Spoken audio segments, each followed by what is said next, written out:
मंगल में मंगल करण मंगल रूप कबीर ध्यान धरत नासत सकल जनित बहुपीड़ बंदो सत्य कबीर के चरण कमल सिर नाय ज्ञासु ज्ञान गुण करनी करे परम तम देत नसाय पथ विकट को राम जहाँ से गुरु को कीजिए कोटि कोटि प्रणाम गुरु की महिमा कैसे कहूँ कैसी मति मोर विनय सहित वंदन करूं चरण कमल कर जोड़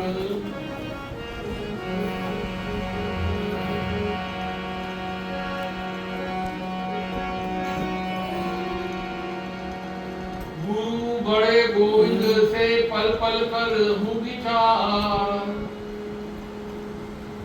हरि सिर जे तो आर है गुरु सिर जे तो पार गुरुदेव के भेद को जीव तो जाने नहीं जीव तो अपनी बुद्धि ठाणे गुरुदेव तो काढ़ ले भव सिंधु से फेर ले सुख सिंधु के आने बंद कर दृष्टि फेर अंतर करे घट का पाठ गुरुदेव खोले कहे कबीर तू देख ले भव सिंधु के मां के समान और नहीं कोई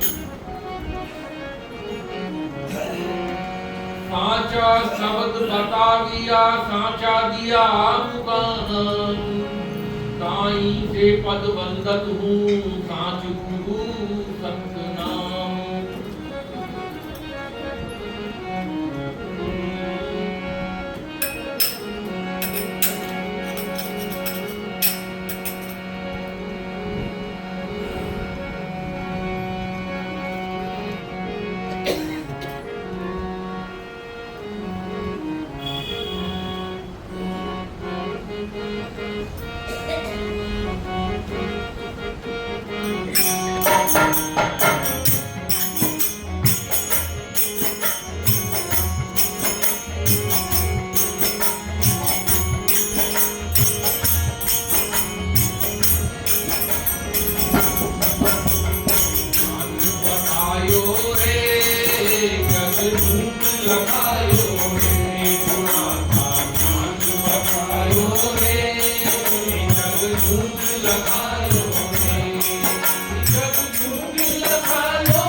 जग झूठ लखायो रे, जग झूठ लखायो रे, जग झूठ लखायो रे, मोरे तो आयो रे।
सुंदरदास जी दादू साहब के शिष्य हुए। उन्होंने अपनी बीती की बात को बताया कि गुरु महाराज ने क्या उनपे वो किया। अभी गुरु पे चल रही थी चर्चा, बाद में चेतावनी आ गई बीच में, तो ये शब्द दोनों तरफ जाता है, चेतावनी का भी करता है और गुरु की मर्यादा भी बताता है। तो क्या शब्द का अंग बराबर चल रहना चाहिए, टूटना नहीं चाहिए। तो सुंदरदास जी कहते हैं कि गुरु ज्ञान बताए रे, गुरु ने मेरे को ज्ञान दिया, बताया समझाया। जग झूठ लखायो रे, ये संसार झूठा बताया। संसार कैसे तो झूठा है। अभी हमने विचार किया कि ये झूठा ही।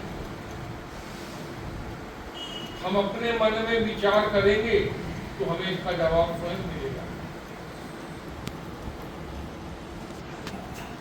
क्योंकि झूठा है कि हम जिनके लिए अपना सब कुछ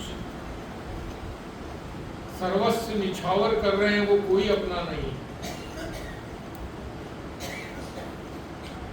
या हमें वो छोड़ के चले जाते हैं। अगर हमारे अपने होते तो हमारे साथ थे। व्यवहारिकता में भी देखें, अध्यात्म में भी देखें और सामाजिक दृष्टि से भी देखें तो हमें यही जवाब मिलता है कि हाँ, ये जो रिश्ते नाते हैं ये सब हमारे एक दिन छूटने वाले हैं। और हम इन्हीं पे आश्रित हैं। अब पूरा हमारा जीवन का जो धरातल टिका है इस धरातल पे ही टिका हुआ है। हम जब पैदा होते ही जब थोड़े बड़े हो जाते हैं, जब बालक से किशोर बनते हैं, किशोर से जवान हो जाते हैं, तो हमारा पूरा जीवन इसी धुरी पे घूमता रहता है, इससे बाहर नहीं निकल पाता। जबकि मनुष्य जन्म तो हमें मिला था किसी कार्य के लिए, और हमने उसको भूल गए, उस कार्य से हटी गए, और हम किस कार्य में लग गए? इस सामाजिक बंधनों में, इस व्यवहारिकता से हम जुड़ गए, और इन्हीं को हमने सब कुछ अपना मान लिया। तो सुंदरदास जी कहते हैं, सतगुरु ज्ञान बतायो रे, जग झूठ लखायो रे। इसलिए संसार झूठा है कि कोई किसी का आगे साथ नहीं देता, जहां मौका मिलता वहीं साथ छूट जाता है। जब झूठ लखायो रे, अब मुझे निश्चय आया कि जब मेरे को गुरु ने बताया तो मेरे को निश्चय हो गया कि हाँ, मन निश्चय भर गया, अब मन उधर नहीं भागता। तो उदाहरण देके बताते हैं कैसे। रैन अंधियारी रे, अंधेरी रात है, रज्जु सरप निहारी रे। रज्जु कहते हैं रस्सी के टुकड़े को, रस्सी को, एक टुकड़ा रस्सी का रास्ते में पड़ा हुआ था अंधेरे में, उसने रज्जु को सांप मान लिया, रस्सी को सांप मान लिया। रज्जु सरप निहारी रे, अब मुझे भागो भागी रे, मेरे को बहुत बड़ा धोखा हुआ। घर आया, घर आने के बाद बड़ा भयभीत रहा। बोला क्या बात हुई? आज बच गया। बोला कैसे? बोला एक बहुत बड़ा सांप पड़ा था काला, और उस पे पैर पड़ा। वो तो मेरी किस्मत अच्छी थी, आप लोगों का भाग्य से मैं बच गया, उसने मेरे को डसा नहीं। तो बोला कहाँ था? बोला ज्यादा दूर नहीं, पास में ही है, गांव में घुसते तो वहीं पर ही था। अमावस की रात भी थी, अंधेरा था। तो बोला भाई कुछ लालटेन वालटेन लेके गए। उस जमाने में बिजली नहीं थी, टॉर्च नहीं थे, लालटेन ही हुआ करती थी, मोमबत्ती या लालटेन। मोमबत्ती भी नहीं थी, सिर्फ लालटेन ही पे काम चलता था, या मसाले थी या लालटेन थी। तो लेके गए। बोला कहाँ पे था? बोला यहाँ था। तो देखा एक बड़ा रस्सी का टुकड़ा, कोई किसान दिन में काम कर रहा था, वो वही गलती से छूट गया। बोला यही था। बोला ये। तो वो कहता कि हाँ, ये मेरे को बहुत बड़ा धोखा हुआ। ऐसे ही संसार में हमें भी यही धोखा हो रहा है। हमें क्या धोखा हो रहा है? जिनकी हम पूजा अर्चना सेवा वंदना कर रहे हैं कि ये हमारा भला कर देंगे, हमारा कुछ सहायता कर देंगे, नहीं, वो खुद की नहीं कर पा रहे तो हमारी क्या करें? क्योंकि एक महाभारत का एक किस्सा हुआ, उसको कबीर साहब ने बीजक के अंदर एक साखी के द्वारा बताया। कहते हैं कृष्ण समीपी पांडवा, कृष्ण के समीप थे पांडव। कृष्ण समीपी पांडवा गले हिमालय में जाए,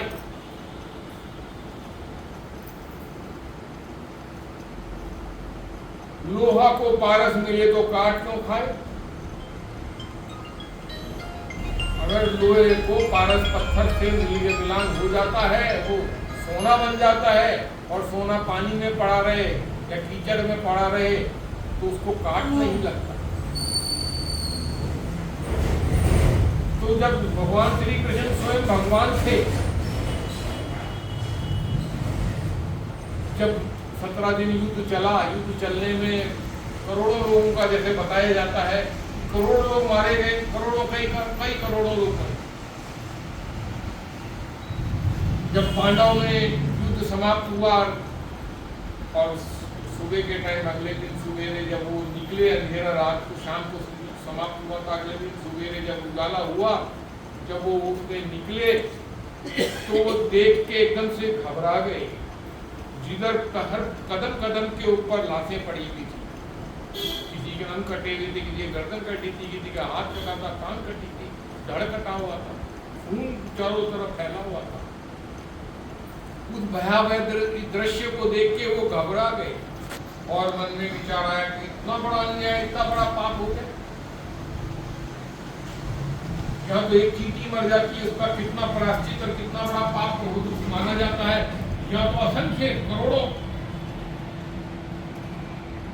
मनुष्य मारे गए। तो बोला क्या किया जाए? बोला कृष्ण जी के पास चलो, भगवान है, वही इसका जवाब दे सकते हैं। भगवान के पास गए। बोला भगवान, बोला हाँ। बोला आज हमने जब जाके देखा तो इतने मर गए। अभी इन्होंने भी एक बात बताई थी, गीता का ज्ञान सुनाने वाले, गीता का ज्ञान दिया था उन्होंने। बोला भगवान ये इतने लोग मरे हैं, करोड़ों लोग मरे हैं, इन लोगों के मरने का पाप किस पे चढ़ेगा? भाई जिसने कर्म किया है, जिसने मारा है, उन्हीं को पाप लगेगा। बोला हमने तो आपके कहने से युद्ध लड़ा था। बोला मैंने तो कहा था पर लड़ा तो तुमने है, कर्म तो तुमने किया, मारा तो तुमने है। यहाँ आ जाओ इधर, हाथ जोड़ के इधर बैठो। पहले हाथ जोड़ो, हाथ जोड़ो पहले, इधर लगाओ, नीचे कर लगाओ, ना लगाओ, वो करवा जाए। यहाँ जाओ, बैठ जाओ, बैठाओ, हाँ बैठ जाओ। तो बोला कि करा तुमने कर्म तो तुम्हें भोगना पड़ेगा। तो बोला कि आपके उससे हुआ था। बोला मेरे उससे तो हुआ था, मैंने तो एक धर्म की रक्षा करने के लिए ये बात कही थी, मगर कर्म तो भोगना ही पड़ेगा। तो बोला धर्म युद्ध लड़ा गया था। बोला धर्म युद्ध नहीं था, ये गृह युद्ध था, पारिवारिक युद्ध था, ये धर्म युद्ध नहीं था। और धर्म युद्ध में भी अगर हमसे कर्म होता है तो वो हमें ही भोगना पड़ता है। तो बोला हमारी रक्षा करो। बोला इसके लिए तो तुम्हें प्रायश्चित करना पड़ेगा, और प्रायश्चित यही है कि साधना करो जाके। तो बोला आप स्वयं भगवान है। बोला मेरे को भी मेरे जो कर्म होते हैं वो मेरे को भी भोगने पड़ते हैं, और मैं ये कर्म भोगने के लिए एक बार संसार में आया। बोला कैसे? बोला मैंने छूट के जो तीर चलाया था बाली पे, उसका प्रायश्चित करने के लिए मेरे को ये जन्म मिला। कैसे किस्सा बताया जाता, हकीकत है या नहीं है ये तो नहीं जानते, पर जैसा शास्त्र बताते हैं। तो बोला कि और मेरे को प्रायश्चित करना है, प्रायश्चित करना है। तो कहते हैं उसके बाद पांडव, उनका राज भोगने का कोई वृत्तांत नहीं बताया जाता, उन्होंने कितने साल राज किया ये नहीं ना, कुछ समय तक वो रहे और फिर उसके बाद वो हिमालय में चले गए। हिमालय में कहते हैं कि वहीं जम गए या गल गए या बर्फ के पहाड़ों के अंदर ही दब गए। तो कहते हैं कि कृष्ण समिति पांडुआ गले हिमालय माए, उनको गलना पड़ा, प्रायश्चित करना पड़ा। तो यहाँ पे सुंदरदास जी भी यही कहते हैं, रजू सरप निहारी रे मोए भागो भागी रे, ये धोखा हुआ, इस धोखे में मैं आए कुछ करने के लिए थे, करने कुछ लग गए। हम संसार में इन देवी देवताओं की पूजाओं में लग गए, जो अपना भला नहीं कर सके, जो अपना वो कल्याण नहीं कर सके। क्योंकि इनके भी किस्से अगर हम इनके सुनते हैं, पढ़ते हैं, तो इनके किस्से यही आते हैं। और ये जीव, हम आए किसी भी जीव बंधन से बंधा हुआ है, जीव का मोक्ष करने के लिए इस मनुष्य जन्म में मिला था, और हम वापस बंधन में बंधने लगते हैं, वापस बंधन में बंधने के काम करने लगते हैं, फंसने के काम करने लगे। तो फिर आगे और कहते हैं, ये सीप अनुपारे कर जानियो ना अनुपारे। ये सीपी होती है, समुद्र के किनारे पड़ी मिल जाएगी बहुत सारी। तो कहते हैं सीप अनुपारे, बड़ी अनुपम की छवि नजर आ रही थी सुबह के टाइम पर, जब वो पानी, रात को पानी जवार आया और पानी उतरा तो वो किनारे पे रह गई सीपे, और सीपे रहने से क्या है कि वहाँ इधर उधर बिखरी पड़ी थी। जब सूर्य का प्रकाश उसके ऊपर गिरा, किरणें गिरी, तो उसकी आभा, उसकी चमक बढ़ गई। एक आदमी उधर से निकल रहा था, उसने कहा बड़ी सुंदर लग रही है, इनमें मोती मिलेंगे, और उसने अपना अंगूठा दिया, बोला, उसने वो भर ली और बोला घर ले जाके इनमें से मोती निकालूंगा। घर ले गया, घर ले जाके उनको जब फोड़ा तो कीड़ा निकला है। दूसरी को फोड़ा तो उसमें कोई कीचड़ भरा पड़ा था। ऐसे एक एक करके उसने जितनी लाया था सबको फोड़ा, तो किसी में मोती नहीं निकला, कीड़ा कीचड़ और ऐसी चीजें निकली। उसकी अनुपम दृष्टि से, उसकी छवि से वो मोहित हो गया। उस मोहित सम्मोहन से क्या हुआ कि उसने अपने जीवन को समाप्त कर लिया। यही हम इस सम्मोहन में संसार में आए, हम भी इसी सम्मोहन से बंधे में पारिवारिक और हमारे देवी देवताओं के सम्मोहन में हम बंधे पड़े हैं और अपने जीवन को नष्ट कर रहे हैं। ठीक है, आस्था है लोगों की, हम उसकी आस्था पे हम नहीं करते, पर जो हकीकत है, जो वास्तविकता है, उसको भी जान कहना जरूरी है। क्योंकि इन देवी देवताओं का जो हमारे जिक्र आता है, इन देवी देवताओं का अंदर कहीं ऐसा नहीं आता कि इन्होंने मोक्ष की प्राप्ति करी। इसलिए रामायण के अंदर एक चौपाई बोल दी। रामायण के अंदर एक बहुत बड़ी चौपाई बोली कि बड़े भाग्यवान स्तन पावा, सुर दुर्लभ सन गावा। सुर नाम का नाम है देवताओं का, देवियों का।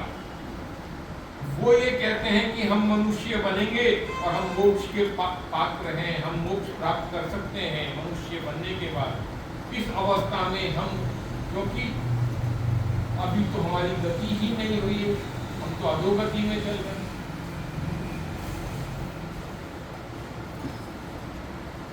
वो कहते हैं बड़ा दुर्लभ है मनुष्य जन्म मिलना। उन्होंने ग्रंथों में इनका इसका उल्लेख किया। तो कहते थी अनुपारे कर जानो ना रूपारे, कर जानो ना रूपारे, कोई भयो ना भूपारे। भूपा होते हैं ना गांव में, जिनके पास जाते हैं हम, अपनी कोई समस्या होती है, कोई चोरी हो जाती है तो चोर का पता करने जाते हैं। कहीं पानी नहीं होता तो पानी देखने में, कहीं यहाँ कहाँ कुआं खोदना, कहाँ पानी मिलेगा या कब बरसात होगी। हम भूपाओं के पास इसीलिए ही जाते हैं। तो कहते हैं ऐसा कोई भूपा नहीं है जो इस चीज का पता बता सके। एक भूपा के ऊपर एक बात याद आ गई। क्या आ गई? एक किसान था और वो भूपा जी की सेवा करता था, पूजा करता था, गुरु बना रखा था। और जो उसकी पत्नी थी वो किसी संत की सत्संग से जुड़ी हुई थी। तो वो किसान था, बरसात हुई नहीं काफी समय से, 2-3 साल निकल गए, बारिश बनी। वो भूपा जी अपने गुरु जी के पास गया, बोला महाराज कुछ कृपा करो, बरसात हो ही नहीं, तो ऐसा बता दो कि मैं, मेरे खेत में कहाँ पानी है, कुआं कुआं खोदूं ताकि खेतों को करके अपनी खेती करूँ तो मर जाएंगे। भूपा जी ने कहा चलो ठीक है, घर ले चलो मेरे को। तो बोला पहले मेरे घर चलो, भोजन कराएंगे आपको। भोजन कराने के लिए घर में लिया, घर में लाए तो उसकी जो पत्नी थी संत की किसी गुरु दीक्षा ले रखी थी, दीक्षा ली हुई थी संत से और समझदार थी, पाखंड से दूर थी। तो उसने मन में विचार किया कि आज इसका गुरु आया है रूपा जी, आज इसका भ्रम दूर कर देते अपने पति का। ऐसे तो ये मानता नहीं है और आज मौका मिला, आज इसका गुरु और चेले का दोनों का भ्रम दूर कर देते हैं। तो उसने खिचड़ी बनाई, लापसी होती है ना, लापसी बनाई, राजस्थान में लापसी बनती है, लापसी बनाई। नहीं, चावल डाले थे और पूरा भी तो डाला था। लापसी बनाई बढ़िया, फर्स्ट क्लास। और जो बड़ी थाली थी, जो रूपा जी को थाली देनी थी, उसके अंदर थोड़ा सा जगह खड्डा करके उसमें घी भर दिया और ऊपर से लापसी ढक दी, और अपने पति के जो लापसी थी उसके ऊपर से घी डाल दिया, और बोला कि ये तो तुम्हारे गुरु जी को दिया, वो दिया, बोला ये तुम भी जाके वहीं बैठ के खा लो उनके साथ। अब थाली आई, भूपा जी के सामने थाली आई, और जब वो भूपा जी का चेला किसान थाली लाके बैठा, देखा उसकी थाली घी से भरी पड़ी है और यहाँ सूखी लापसी नहीं है। उसने कभी अपनी थाली देखे, कभी उधर देखे, तो उसने कहा भाई मैं तेरा गुरु भी हूँ और तेरा मेहमान भी हूँ, उनका आदर सूखी लापसी से तुम कर रहे हो। तो उसने अपनी थाली देखी और गुरु जी की थाली देखी, उसको क्रोध आ गया। वो पत्नी के पास गया और बोला कि तेरे को इतनी सी भी वो नहीं है कि यार मेरे गुरु आया, तूने ये इस तरीके की वो करा। बोला नहीं मैंने कुछ ऐसा नहीं किया, नहीं तूने गलती कर दी, मेरे गुरु जी को घी नहीं डाला, सूखी लापसी दे। बोला मैंने डाला, घी है भरा पड़ा, आपसे ज्यादा डाला। बोला आओ चलो मैं दिखाती हूँ। मन में कहा कि आज इनका भरम टूटेगा। बोला हाँ, बोला गुरु जी इनके, बोला आपकी थाली में घी तो है। बोला कहाँ है, नजर नहीं आता। तो बोला कि इसमें उंगली डालो बीच के अंदर। भूपा जी ने जैसे ही उंगली डाली तो घी निकल के ऊपर से बाहर आया और पूरी थाली में भर के और थोड़ा सा बाहर भी बहने लगा। अब भूपा जी उसका मुंह देखें और उसकी स्त्री का मुंह देखें, तो बोला अपने पति को बोलती है, बोला ये एक उंगली के नीचे घी नहीं बता सकता, तू इसको लेके आया है कि पानी निकालेगा ये जमीन में से। 100 हाथ पर 150 हाथ 200 हाथ नीचे पानी है, ये क्या बताएगा। तो ऐसे भ्रम दूर होता है। तो कहते हैं कोई भयो ना भूपा रे, ये जो भूपा लोग थे ये सब इसी तरीके का था और संसार इसी में उलझा हुआ था। फिर कहते हैं कि मृग जल दिसे रे, मृग जल होता है, मृग हिरण को कहते हैं ना, हिरण पानी के लिए मृग तृष्णा जिसको कहते हैं। पानी उसको दूर रेगिस्तान में पानी दूर नजर आता है तो वो दौड़ता है पानी के लिए। उधर पानी का सरोवर उसको नजर आता है, तालाब नजर आता है, उधर पानी ऐसे ऐसे हिलता हुआ नजर आता है। धूप पड़ रही होती है, जेठ की गर्मी हो रही होती है, वो दौड़ता है पानी पीने के लिए, प्यासा है। वो जितना आगे बढ़ता जाता है उसको आगे आगे नजर आता है, मगर वो जगह नहीं उसको मिल रही है पानी की, और उसकी प्यास बढ़ती जा रही है, भूख को बढ़ती जा रही है, ताकत लगा के दौड़ रहा है, और दौड़ते दौड़ते क्या होता है कि वो गिरता गिरती प्राण छूट जाते हैं। हमारी भी ये मृग तृष्णा है, ये मेरे बच्चे हैं, ये मेरा परिवार है, ये धन है, ये दौलत है, ये मेरे देवता हैं, ये मेरे देवी हैं, ये मेरे भगवान हैं, और उसी भगवान के विश्वास के अंदर अपना जीवन छूट जाता है। कब भगवान आए, कब भगवान ने आए कि सहायता की, हमारा कोई काम हो गया तो हम क्या कहते हैं भगवान ने हमारा काम कर दिया, क्योंकि हमें बताया ही कैसा है। कुछ गलत हो जाता तो भगवान की तरफ नहीं कहते कि भगवान ने गलत कर दिया, ये हमारे कोई कर्म थे जो हमें भोगने। अरे जब तुम्हारे कर्म तुम्हें ध्यान है, हम भोगना है, फिर काय के लिए तुम उन पे आश्रित हो। तो मृग जल पीसे रे, कोई पिया ना पीसे रे, प्यासा है दौड़ रहा है, कोई बताने वाला नहीं है कि भाई ये तेरा पानी नहीं है, ये तृष्णा है। मृग जल पीसे रे, कोई पिया ना पीसे रे, कोई पिया ना पीसे रे, विश्वा पीसे रे, यूं विश्वास के अंदर दौड़ रहा है, और हम भी विश्वास में दौड़ रहे हैं। अंत जब हमारा आता है तो हमारे आंखों से सिर्फ आंसू ही निकलते हैं कि मैंने पूरा जीवन ही समाप्त कर दिया।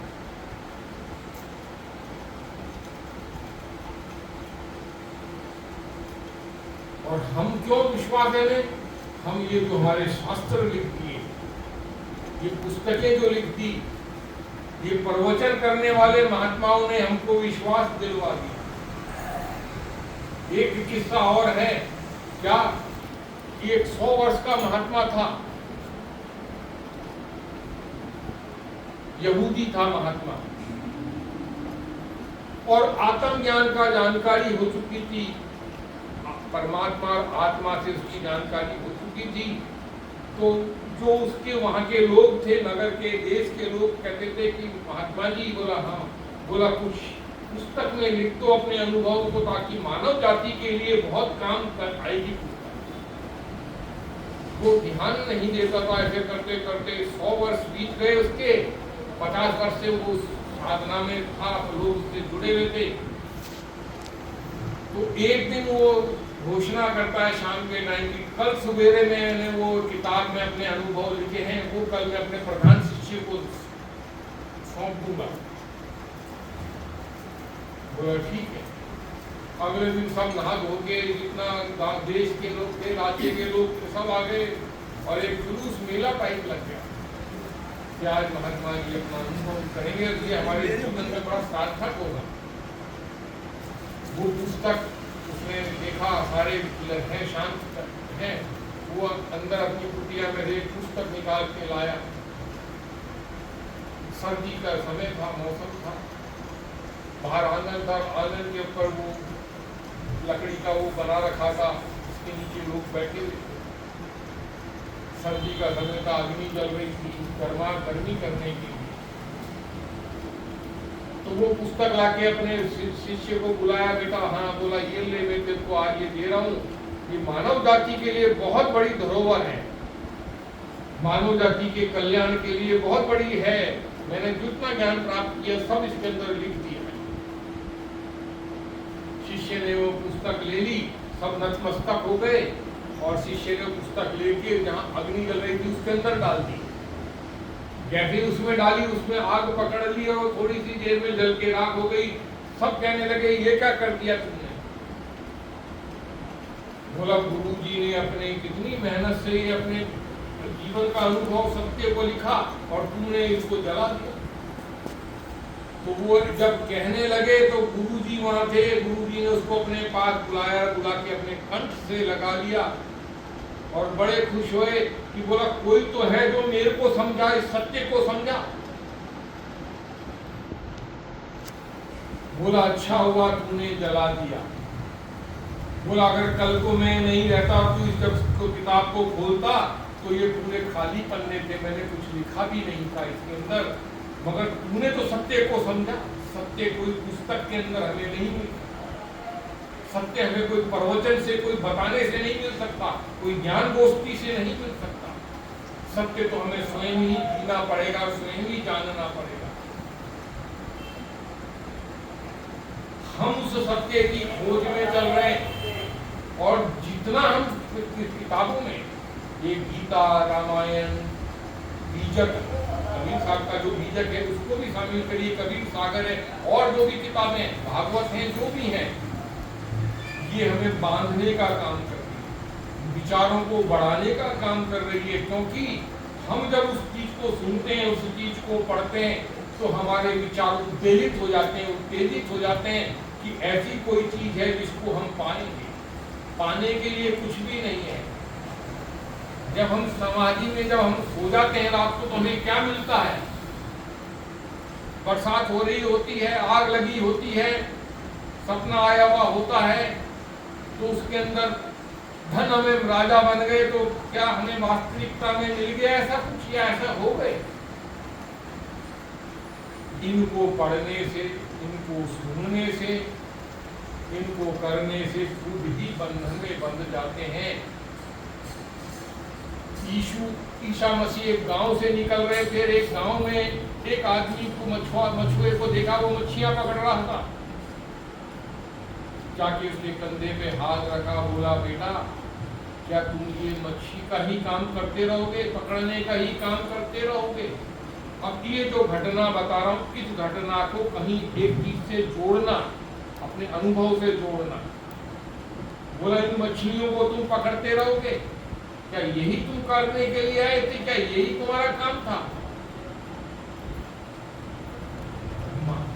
यीशु यीशु के जब उन्होंने आवाज में वाणी सुनी और गहराई शब्दों की जब उसको अंदर पड़ी, तो उसने हाथ जोड़ के बोला, नहीं, मैं ये कार्य करने के लिए तो नहीं आया।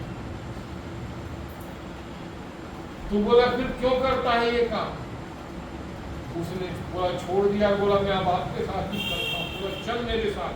हाथ पकड़ के वो अपना जाल वाल वहीं फेंका, मछलियां जो पकड़ी सब वापस पानी में, समुद्र में, नदी में डाल दी और साथ चलने लगा। जैसे ही गांव के बाहर निकला, वैसे ही एक जना दौड़ता आया। बोला, भाई तेरा पिताजी था वो गुजर गए, उनका अंतिम क्रियाक्रम है, वो जो अंत्येष्टि है उनकी, वो कर दो। उनको गाड़ना है, उनको गाड़ दो अंत्येष्टि करके, और फिर तुम जहां जाना चाहो चले जाओ। तो यीशु ने एक बात बोली कि मुर्दे को मुर्दा ही दफना देंगे, तेरी क्या जरूरत है? तो जाग चुका है, मुर्दों को तो मुर्दे ही दफना देंगे।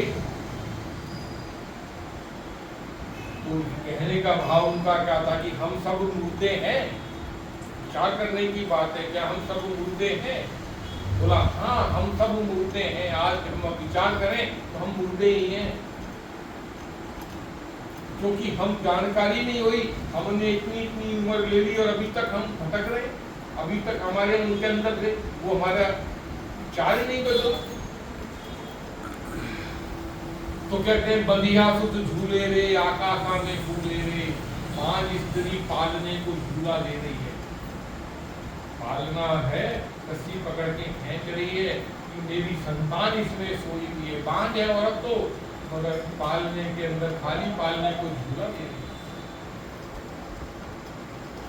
सुंदरलाल जी कहते हैं, इसके अंदर, उसके अंदर उसको विश्वास है, इसको एक आशा बंधी हुई है। उसको किसी ने कह दिया, उसने खुद ने ही अपने आप को तय कर लिया कि मेरी संतान सोई हुई है, वो झूला दे के बोली गा रही है, उसको झूला दे रही है।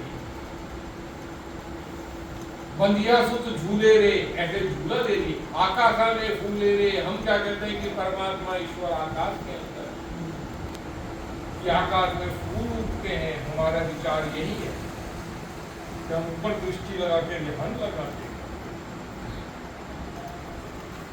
यूं सुंदर नहीं भूले रे, सुंदरलाल जी कहते हैं ऐसे भूल नहीं करनी है। गुरु ज्ञान बताए हो रे, जब